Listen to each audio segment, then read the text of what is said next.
Okay, so we are the tiny village. We are building a micro housing village for those experiencing homelessness in Knox County, and specifically the city of Knoxville. I thought I had a who we are. Oh, we'll go with this first. So our mission is we seek to provide shelter and community to those experiencing homelessness in Knoxville and the surrounding area through self-governing tiny home villages. Our plan is to do more than one village, but we're starting out with our first project on Iredell Avenue, and we'll talk more about that. But our overall vision is to do multiple of these, and I think it will be great for Knoxville. And the values that are guiding us is that housing first. So if you're aware of any homelessness policies, one of the tactics to addressing homelessness is providing housing, which sounds really simple, but kind of the belief is that you can't address any of the other issues that are barriers to housing, such as maybe problematic substance abuse or mental illness or a job or anything like that, unless you can get somebody into a stable place to live. Like we see all the time, it's almost impossible to think about what you're going to do even the next day when you are worried about your stuff being stolen or not having clothes to wear or trying to get food. You're in day-to-day survival mode. So in order to address the bigger barriers to housing for these folks, getting them into a stable environment is the #1 priority. Our second value is community building. So one of the biggest factors in why somebody becomes in a position of being unhoused is a lack of community, a lack of support system. Like for us, for example, even starting out, like we had about a month in between where our lease ended at another place and we started living here at our new house, and we were able to move in with my parents for a few weeks and kind of do that sort of thing. But if you don't have that that support net, it's so easy to end up in a situation where you might be unhoused for a short period of time or even longer, depending on the circumstances. So a lot of those folks out there need that community, and we seek to be a place where they can create bonds, create family, and we aim to do that through our self-governing model. We plan to let the residents in our community have a voice in their space. Their little houses will be their little house. They have the opportunity to decorate the inside however they want. And we plan to have village meetings where they can have a voice and an input in how things are going around the village. We encourage them to volunteer in the village and really develop those bonds and create a sense of ownership for them that they can take with them throughout their life when they move on from our transitional housing. One of our values is meeting needs. We believe that everybody deserves shelter, food, and safety.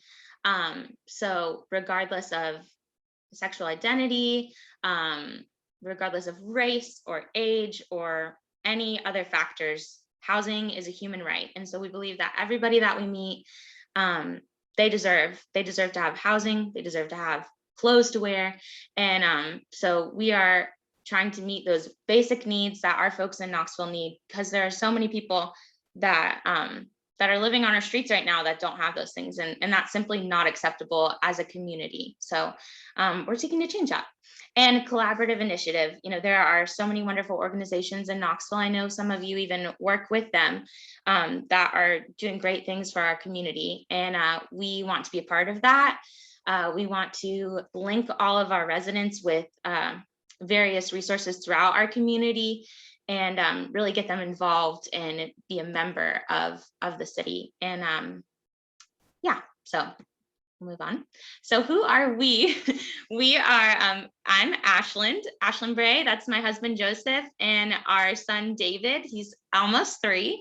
And Margaret is almost 1 in July.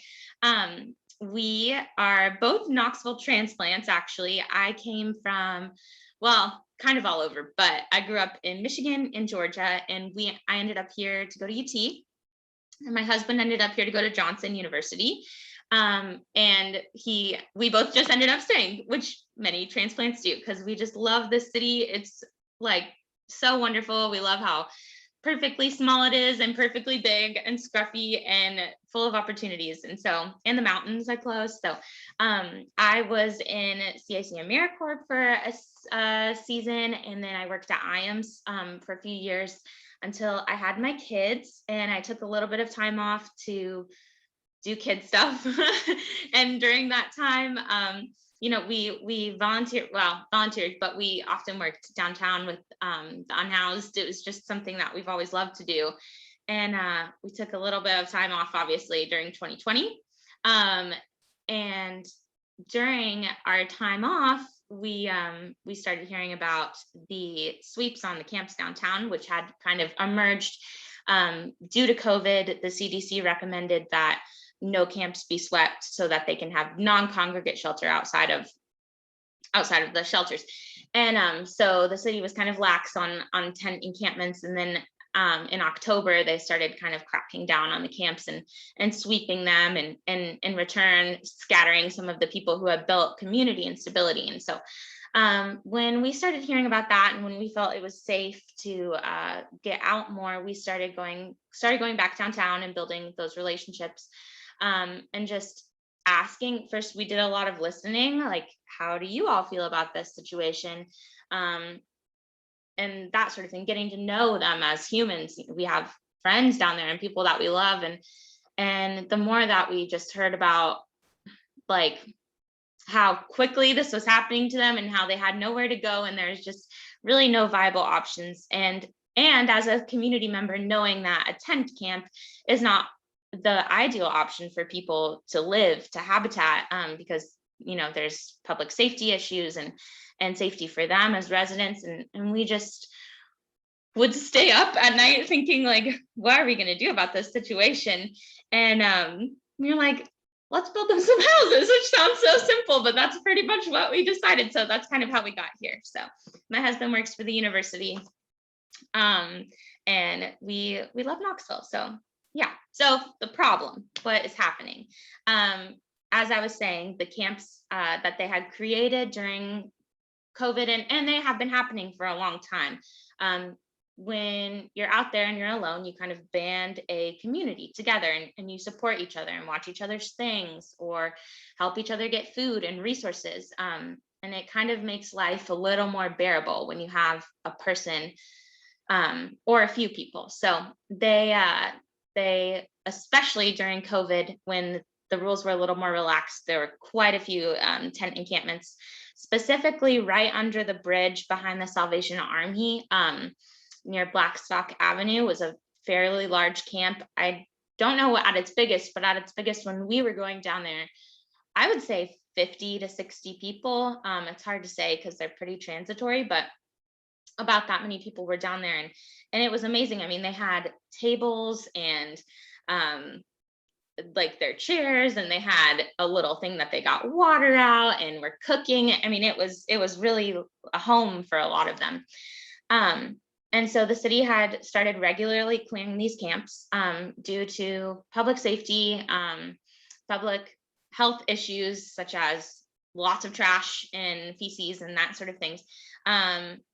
However, clearing these camps, they cited that shelters were where they could go, because you have to, as their motive for doing this, they said there is a place for them to sleep. They can sleep at the shelters. However, the people down there are not using the shelters. It's not a viable resource for this demographic of people. And the reasons being, there's a high barrier to entry. Some of the shelters, I think the only one that's a low barrier shelter in Knoxville is the Foyer. And they allow you to come in if you are actively using drugs or alcohol, and they allow you to have pets, but they're the only shelter, and they have 40 beds. The other shelters, if you have pets, you cannot stay. Also, there's really no privacy. They're very close together. I mean, you have to leave in the morning. You can't stay during the day. And you have to be in at 6:30, which can be a big barrier if you're working, or even if you're not like totally aware of the time, or things like that. So, and just a sense of autonomy, having a place that is yours, instead of having to sleep so close. A lot of people cite, being fear of bed bugs or fear of sleeping so close to people, especially women I've met feel fearful of sleeping in such a big open space with people that they don't know, fear of being assaulted or fighting. And in fact, a lot of those people have been kicked out of the shelters for those reasons, because they might have gotten into a fight or gotten into an altercation with another staff member. A lot of these people are suffering from untreated mental illness and problematic substance use. So coming at them with trauma-informed care and being able to work with them in those situations, if you're not trained in that, then it can easily be a situation where there might be fighting or things like that. So shelters for the specific people that are street unhoused in Knoxville are not a viable resource. So what ends up happening is this dance with the city where we come, we bulldoze, we clear their camp, and then they scatter and they set up many smaller camps, and then they eventually come back together and start their camp over here. And so it's kind of this dance of chasing people with bulldozers, essentially, is what Councilwoman Amelia Parker said, and that so rings true, is that this cycle is happening. And so we thought that we need to do something different. We need a different approach to this, because this is not working for either of us. It's not working for the city, and it's not working for the folks down there. So we thought, let's try something different. All along the West Coast, tiny home villages have become a very popular method of addressing this kind of moving from a tent situation into more transitional housing. So what would a village provide for them? So many things. Safety and security, just a place to lock up your belongings will be a game changer for so many. A stable place to call home, where they can recover and address these issues. As we were saying, housing first. I mean, when you're out there, like, your number one thought all the time is my stuff going to be stolen today? Who can I trust that will watch it for me? So having that will really give them a chance to recover from this trauma of living the cycle. And again, the community and stability, just having a place to have mail sent or an address for job applications. Some of the shelters down there do provide those services for their folks that work in their programs. But having a place that's your own, a home, it's just huge. And access to resources. We will make sure that all of the people that live in our village are linked with case managers that will help them figure out permanent housing, that will help them address any needs that they may have, such as drug use or mental health issues, and help them get any documents they may need, such as birth certificates or licenses, which is always a big barrier to anything, really. So what we're thinking for our space are individual rooms, and you can kind of see here what we're thinking for the pods. They're about 80 to 90 square feet, just big enough, about 8 foot by 10 foot, essentially, big enough for a bed, a small dresser, a window and a door. All the units will be up to building codes for the city, which I'll talk about that more in a second, but they will have, what is that thing called? The fire, you know what I'm, smoke monitor, is that what it's called? Yes, that. And they will have a window unit and a space heater for the elements, and fully electric. They'll have lights inside as well. Now, the individual rooms will not have plumbing, because we will have a communal space. We'll have a communal space with communal kitchen, bathroom, and laundry facilities, and a large living space where we can have our village meetings and eventually our board meetings there as well.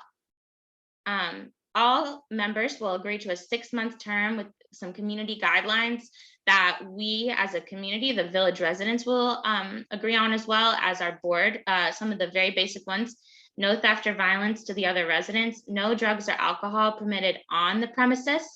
Sobriety is not a requirement, but you cannot have any on our premises. And that they can volunteer around the village as they are physically able. I mean, we want to be accessible to as many folks as possible. And a lot of people that are unhoused have physical disabilities. So as much as they can, we want them to be involved in our community. So I want to show you a few pictures of some villages around the country that have popped up, so you can get kind of an image in your head of what we're thinking. About this size, just big enough for your bed in your little home. We really want to have it vibrant, full of life, show really their home. We want them to be able to have plants as they need. Here's another kind of image of what we're thinking. These are built on pier blocks, which is what we would like to do. The city of Knoxville code permitting zoning for tiny homes requires that they're on a permanent foundation. However, Councilwoman Amelia Parker and I are meeting with the Planning Commission to see if they can change the code for us on a individual case basis, and she thinks that that is possible. So otherwise, they may be on a permanent foundation or on pier blocks, but essentially this size.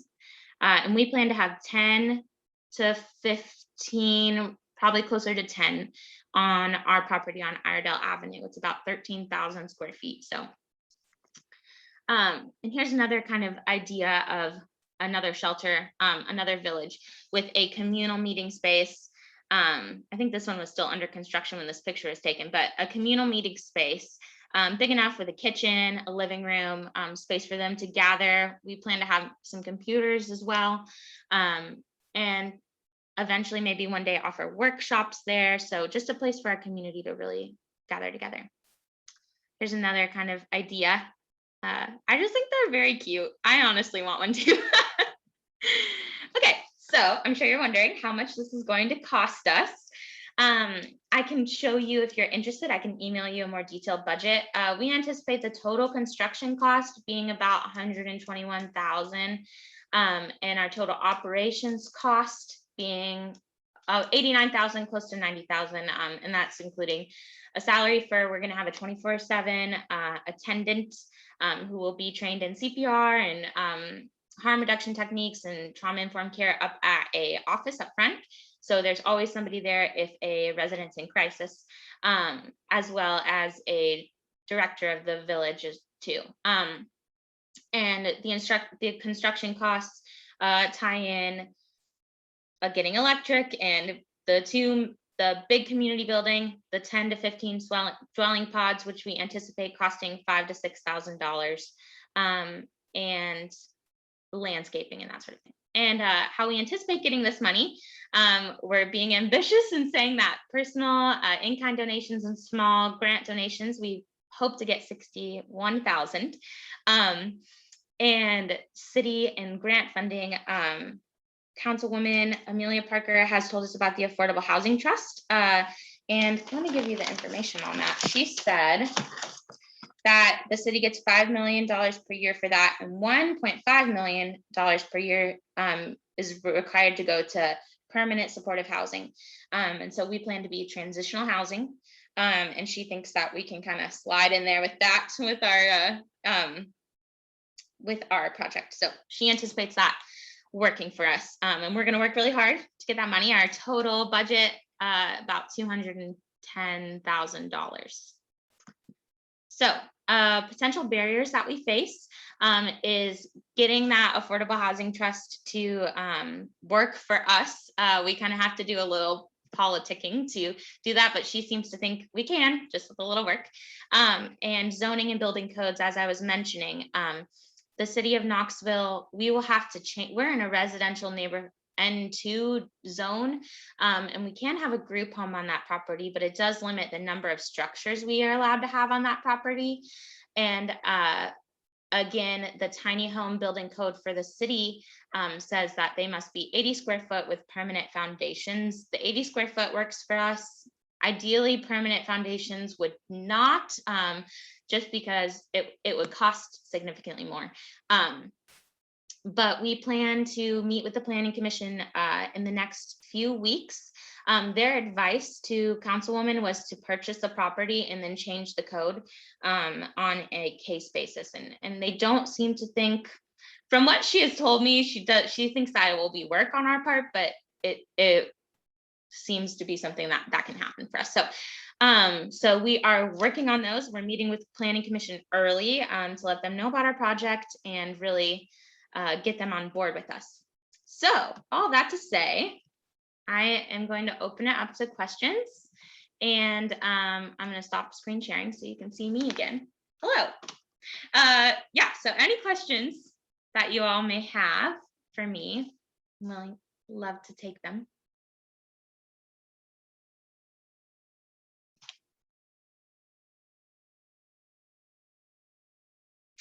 I'm not sure how to access this recording. I'll ask Joseph. I wonder if we'll probably put it up somewhere. Joseph is my tech guru, but I do know how to save it onto my computer, so I will figure that out and get it out to you all. But thank you so much. Yeah. We will put the recording of this on our website at tinivillageknox.com. Okay. We will put it on our website. Hi, this is Shannon. I'm with Hi. WBIR. I'm the one who Hi. messaged you. Yeah. We'll talk more when we do the story, but I deal with a lot of different zoning stories, and I feel like that's where you're going to run into some issues. So do you guys have like a backup plan if the residential zoning doesn't get approved? Yes, we do have a backup plan that is kind of like a major plan B, which goes into our, as I was mentioning, we plan to do more villages in the future. And one of our ideas is doing permanent housing, permanent affordable housing, tiny homes. So if for some reason they're just like, no, this isn't going to work, but Councilwoman is really championing for us. So I'm fully confident that she's just going to get this done. Actually, she's trying to do a citywide zoning change. That will happen in a few months, but she thinks doing individual cases now will be beneficial. But point being, we are allowed to have 2 single family dwelling units on each lot. We own 2 lots. So we could have 4 tiny homes that if for some reason they're just like, no, this isn't going to work, we're not doing it. Our plan is just to build 4 permanent affordable housing tiny homes. So, but that's like major plan B. Yeah. Right. My follow-up question to that is because I know how people are. I see a lot of comments on the stories we do. Have you talked to the neighbors around this area? What are they thinking? Yes, actually, when we found out that we had won the auction, we went down and talked to, we're in a residential area. We're actually, like you can see Knoxville College, and there's like 3 houses in front of us and a park behind us. And we went out and they were all actually outside having a barbecue. So we were like, hey, we introduced ourselves and told them what we were doing. And they were like not opposed, they were interested. But they said, you know, that lot has been empty for so long, it's really overgrown. They're like, we're glad somebody's doing something with it. So and we've already talked with Councilwoman Parker has reached out to the Mechanicsville Neighborhood Association. So we're starting conversations with them early. We plan to do some volunteer work around the community to make sure that they know that we're trusted neighbors that are going to make this space beautiful. And actually, fun fact is there's already somebody living on the property in an old bus. So they were like, there's a man that actually already lives here. So we we're like, cool, first resident. So so he lives there on the property. So they're not, everyone in our immediate community seems pretty open to it. Now, the general city of Knoxville has had a lot of questions, which we understand. And our goal is to do as much education on that as possible, and really show people the benefits of that and show the benefits of how it has worked in other cities. Because a big question we've gotten is, will there be an increase in crime in the area? And surprisingly, through research on other villages, they haven't shown any increase in crime. Not surprising to me, but surprising to other people is they haven't shown any increase in crime and have actually helped with the looks of the city, if that makes sense, because there are less people being visibly homeless on the streets. So in other cities, this has worked really well, and that's our goal too, is to make sure that our city knows that and is supportive. So we're working on that early. We don't anticipate having houses built until 2022 at the earliest, early 2022. So we have a lot of time to get people on board with us. So. I appreciate that. And we'll chat more when we meet in a couple weeks, but I had one more question just to make sure I get ready to pitch the story. You'd mentioned you sent us the layouts for the houses and said communal bathrooms. What about any kitchen, anything like that? Yeah, Sorry, I meant to address that. Yeah. We plan to have and we've actually reached out to some contractors. And as we form our board and everything, we plan on nailing down more specific details. But yes, essentially a large meeting house with a kitchen, kind of a general living room area, and then bathrooms as well, bathroom and laundry. So they will have everything that they need right there. Any other Thank questions? you for answering all my questions. Thank you. Thank you for asking questions. Anyone else?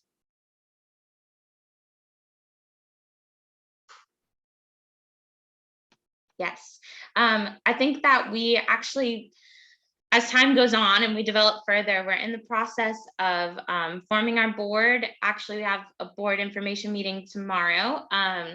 And as soon as we get that done, priority number 1 is filing for 501c3 status. Once we do that, we will be, a lot more doors will open up for us. Because currently we're just like grassroots getting people involved. And we originally had planned to file for 501c3 status before we purchased the land, but there was a time crunch on the land. So we were like, let's just do it. And we weren't even necessarily sure we'd win, but we did. But yes, we plan on having lots of volunteer work days, in which CAC may be able to help us out with, probably in the fall. We plan on getting the land ready to go. As I mentioned, it's pretty overgrown.